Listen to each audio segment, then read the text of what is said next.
Keith Gillenwater. Hi, Keith. Hey, how you doing? I'm good. Good to see you. Welcome back. Thank you, sir. I appreciate it. Yeah, Keith, just almost 3/4 of your way through your first year here in Jackson. This is literally my 9-month anniversary. Oh, 9-month anniversary. Well, happy anniversary. How's it going so far? It's been going very well. Honestly, lots of change in the air with the organization. I think you and I have talked about that, here in this chair before and, maybe offline a little bit as well. But I'm really happy with where things are at. One of the things that I've noticed is you've been at a lot of, you've gone to a lot of organizations as outreach. You are attempting to draw in other organizations and other people to be partners with the Enterprise Group. Absolutely. So one of the key tenets, I think, in economic development, if you want to be successful, is you have to be able to create partnerships with your peer organizations, create partnerships with those people that are already doing the work in the community. And as a guy who was new coming into the community, seeing that we had all of these great organizations and these opportunities to partner with them, it just seemed like a no-brainer. One of the things we saw just a few minutes ago is groundbreaking on some new housing in the city. Every community's wrestling with that. Absolutely. So when maybe outside developers see something where we've become proactive in creating new housing, does that bump us up a notch? Absolutely. So the need for new housing has been one of the key issues that economic developers have faced. And I will tell you, so when I started in economic development, it was all about chasing smokestacks, right? 20 years ago, it was getting the next factory. And as that has changed over the years into these factors such as livability is what I like to call it, livability of a community or quality of place, and all of those things that make that up. Housing is one of those key things. So I went to that groundbreaking this morning for the health district, and to see and hear about that partnership and the 93 new homes that are coming in and the different types of homes that can hit different markets, it's exciting. And I knew that was coming, and what that says to a company, what that says to somebody we're trying to attract to potentially set roots into Jackson County is that we're addressing these issues, right? We know that it's an issue. And I will tell you, when I was in Indiana, I was addressing it there too, right? Everybody's dealing with the same thing. One of the things that is kind of bubbling under the surface that several people have been working on for several months is something that's being called the Southern Michigan Outdoors Effort. Yeah. And all of us that live here, we've got this, we know this is here in our backyard, all the recreation and sports and fields and streams and all that, but now you're trying to harness that as a economic development tool. Absolutely. So all of those things that we take for granted because you've lived here your life and you know what that is, that quality of place that we were just talking about, when you see those opportunities here and you know that that's the kind of thing that would draw people in, then it's an obvious partnership for us, right?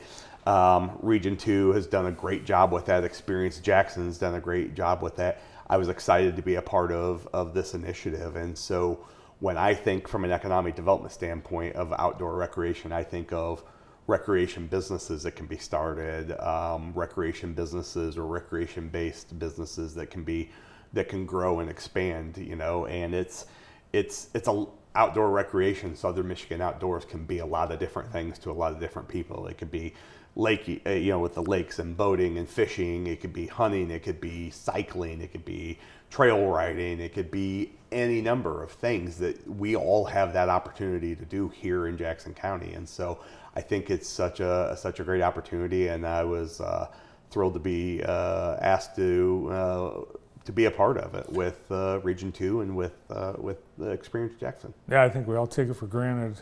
It's right here. It's in our backyard. It's one of the things when I just chose to come to Jackson, and you're looking around at the job and you're looking at what can I do and be successful in my career choice here, but I'm also looking at, I'm moving my family here, right? I'm moving a 10-year-old, I'm moving my wife. Like, what are those things that give us that opportunity to actually live too? And so that Southern Michigan Outdoors, I think, is just a good representation of the things that we wanted and we have an opportunity to do right here in Jackson County. All right, so that's one partnership. Tell us about some of the other connections you're making, some of the other partnerships. Yeah, absolutely. So I know you've had Ryan Tarrant with the Chamber on several times. Ryan started about 6 months before I did here, and so we're both kind of new guys coming in. And so he was actually one of the first people to reach out to me to say, welcome to Jackson, would love to work with you on projects. And so since that time, we partnered with him on an inaugural CEO roundtable. We partnered with him on the Economic Summit this year. And there's not a week that goes by that he and I aren't on the phone about something, about what's that next initiative, how do we move this forward. We've getting ready to launch a new marketing effort with JAMA, with Olivia and the team at JAMA, that we're actually doing in partnership with JTV here as well. And so that's something that we're excited about. So stay tuned after the first of the year. And the East Michigan Corridor project with looking at East Michigan Avenue, and obviously a big step was taken towards that today with this health district groundbreaking, right in the heart of that East Michigan, in that East Michigan Avenue corridor. Partnerships there with the city and with all of the businesses and nonprofits along there, but that corridor also runs beyond the city, right? It runs into Leone and into Blackman Township as well. And so there's exciting, that's an exciting project. That's an exciting partnership for us to be a part of. And so as an organization, we are excited to partner with anybody who wants to partner to try to help propel Jackson County forward. Well, that's an interesting area to focus on for the enterprise group, because your funding, the city of Jackson doesn't really participate in the enterprise group funding yet. And I know that's something that you hope changes, but I know the hospital does, and that's one of the areas they are concerned about is, how does the neighborhood look? American One Credit Union also. What are some of the things that you're looking at that can be done with that East Michigan Avenue corridor? Oh, I think there's a ton of opportunity there. And I mean, it gets to your first comment. I would say I'm Jackson County's economic development organization, right? And so everybody's inside the city of Jackson's inside of Jackson County. And so if it's an economic development project, we are going to be a part of it, right? Whether anybody wants us to or not. But I would say, what are the opportunities there? I think of that corridor as an entryway into the city, right? An entryway into our core business district of downtown, right? And so I think there's lots of opportunities there from that corridor improvement. I think there's opportunities for housing there. I think there's opportunities for the residents who live in that area to find out exactly what they would love to see in the place that they call home, and how do we build that and make it to a place that can thrive, right? And I think the video you played just a little bit before I came on, when Shane Laporte was talking about that neighborhood in the 80s and 90s, and compare, to where we're going now. When you see an avenue that's had disinvestment, you see in that corridor that's had some disinvestment over the years, to see things like that today, hope springs eternal. It's a new day, right? And I think there's just lots of opportunities to build it up. Just from going to that groundbreaking this morning and walking back to my truck, I stopped and talked with two ladies. They were like, "What's going on over there?" And I said, "Oh, there's announcing some new homes." And they're like, "Oh, that's great." I'm like, "That's exactly what you want to see, right?" I think people want to see progress. Yeah, and part of that area includes what I call the railroad district, or the Coney district. And I think that area has a lot of potential. We've got the oldest continually operating train station in the whole country, and we're the home of the Coney. Are things like that? Are you looking at things as specific and I guess narrow as that when you look at that east side? Well, I mean, I think you look at all the assets that are there, right? And so you have a brand with the home of the Coney, right? And so to not have that play a part somewhere along the way in the development as we try to draw more investment into that area, I think that's great, right? And in the train station, it's quite an asset, right? It's like you said, the oldest continuously operating train station. It's an Amtrak station that you can hop on the train. I haven't done it yet, but in my defense, it's only been 9 months, right?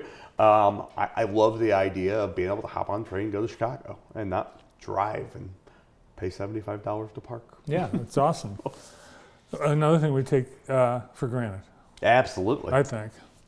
All right, last week, or maybe it was, I think it was last week, we had Jamie Willis and Pete Jancic from Blackman on about Jackson Technology Park North, and that was a big initiative of the Enterprise Group. Absolutely. We're excited to get ready to close on our first lot, the first couple of lots actually, of selling in that business park. So we're super excited for that, and it's the first of a handful of lots that we have, and we've got a couple of other things that we're working in the background that hopefully it won't be too terribly long, and we'll be able to hopefully maybe get another announcement. So when there is, I guess, somebody that makes that commitment, and they're, it's a go. They're already working on it. How important is that for like number 2 and number 3, the companies considering to come in after Midbrook? Oh, I think it's so critically important, and it's something that sometimes maybe gets overlooked how important it actually is. It's one thing when you drive across a green field and you see just a farm field, right? Because you can picture it as a blank canvas, but it's also something as a developer in the back of your mind, you're also thinking, well, what would it actually look like? How do I get the road there? It's another thing to drive in and see roads and that kind of thing laid out. And so you can say, okay, I can start to see it. It's a completely another thing when you see somebody has put the money into it to build and made that commitment, because you're like, okay, now I know what it looks like.